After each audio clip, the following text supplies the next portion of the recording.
Bismillahirrahmanirrahim. Assalamualaikum warahmatullahi wabarakatuh. Baiklah, saya akan mengemukakan dan menjelaskan tentang peranan serta manfaat media dan sumber belajar. Pertama yang akan saya bahas yaitu mengenai peranan media dan sumber belajar. A. Peranan media pembelajaran.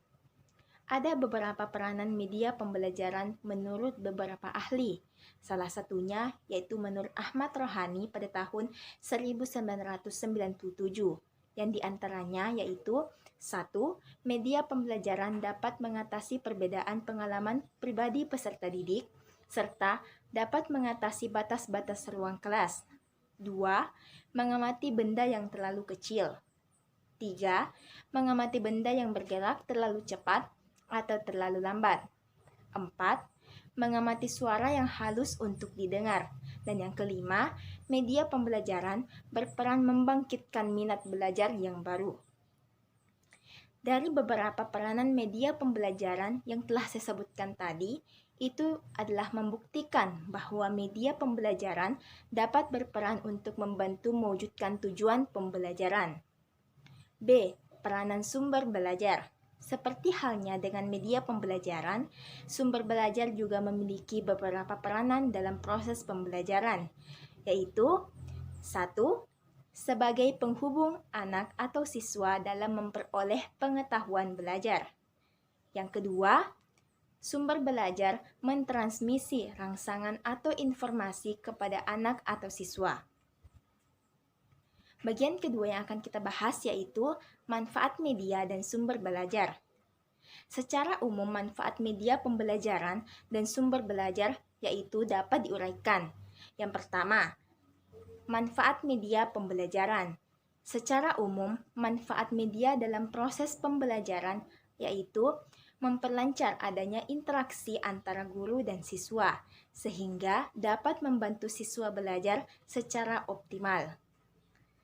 Dan adapun secara khusus manfaat dari media pembelajaran yang dikemukakan oleh Kem dan Dayton pada tahun 1985 yaitu 1. Melalui media, penafsiran dari guru yang beraneka dapat direduksi, sehingga materi yang tersampaikan dapat seragam.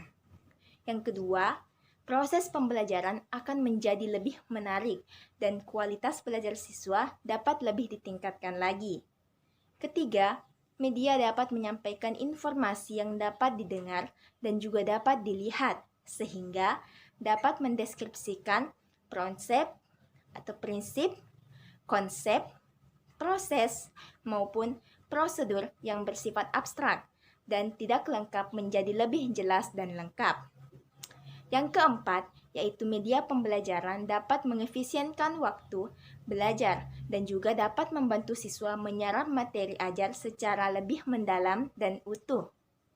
Yang kelima, dengan media, guru tidak perlu lagi mengulang penjelasan. Namun, yang harus guru lakukan yaitu dapat mengurangi penjelasan verbal berupa lisan, sehingga guru dapat memberikan perhatian yang lebih banyak atau perhatian penuh kepada aspek pemberian motivasi, perhatian, bimbingan, dan sebagainya.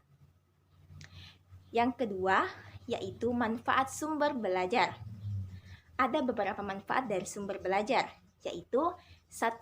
Dapat memberikan kemungkinan pembelajaran yang sifatnya lebih individual dengan memberikan kesempatan bagi siswa untuk berkembang sesuai dengan kemampuannya. Kemudian, yang kedua, yaitu lebih memantapkan pembelajaran, sehingga dapat meningkatkan kemampuan sumber belajar serta penyajian dari informasi dan juga bahan secara lebih konkret lagi.